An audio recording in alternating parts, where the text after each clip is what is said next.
Votos vinculativos não são trapaça, você só não entendeu o sistema. Este vídeo tem como objetivo aprofundar um debate muito específico dentro de Jujutsu Kaisen. A ideia aqui não é simplesmente defender um personagem, mas entender o sistema. Existe uma diferença muito grande entre a forma como os personagens mais antigos enxergam o Jujutsu e como os mais modernos interpretam essas mesmas regras. São visões de mundo diferentes, experiências diferentes, principalmente, níveis diferentes de compreensão. E é exatamente nesse choque de interpretação que nasce a ideia de trapaça. A trapaça é só o nome que os fracos usam quando não conseguem acompanhar a genialidade dos fortes. Dentro de Jujutsu Kaisen, existe uma regra simples: poder tem preço. E isso não é escondido.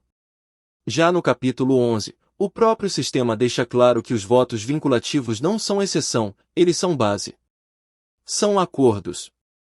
Você ganha algo, e aceita pagar por isso.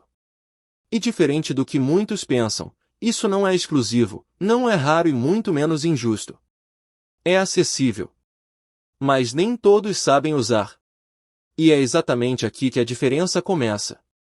No capítulo 79, Kenjaku deixa isso ainda mais claro: quebrar um voto consigo mesmo só faz você perder o que ganhou. Mas quando o acordo envolve outra pessoa, as consequências são imprevisíveis. Ou seja, o sistema não é falho, ele é proporcional.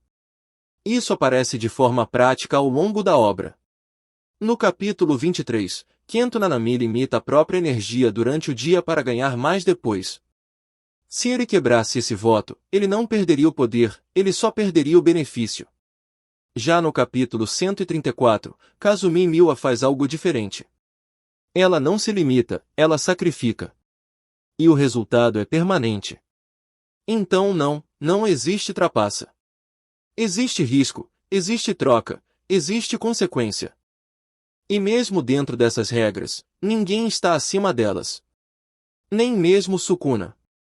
A diferença é que ele entende até onde pode ir. E é isso que muita gente confunde quando olha para as 10 sombras. Tratam como se fosse injusto, mas não é. Porque dentro do próprio sistema, o poder de uma técnica nunca foi algo fixo. O santuário é absurdo porque é o Sukuna que usa. A manipulação de maldições alcança outro nível nas mãos do Kenjaku. E isso fica ainda mais evidente quando você observa Yuta Okutsu utilizando a mesma fala amaldiçoada que Toji no Maki.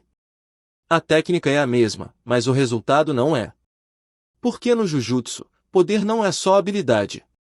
É refinamento, controle e principalmente quantidade de energia amaldiçoada. E Sukuna reúne tudo isso em um nível que poucos sequer se aproximam. Seguindo essa lógica, as 10 sombras nas mãos dele deveriam ir ainda mais longe. Mas isso nem precisa ser o foco, porque mesmo sem isso, o resultado já é dominante. E se isso ainda não é suficiente para você, então o problema não está na técnica. Agora, sobre algo ainda mais profundo, a reencarnação. No capítulo 199, fica claro que nem todos os feiticeiros sabem sequer como se transformar em objetos amaldiçoados. Isso não é uma habilidade comum, é conhecimento restrito.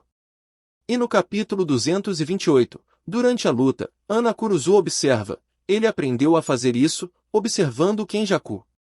Ou seja, não é um milagre, não é exclusividade. É domínio.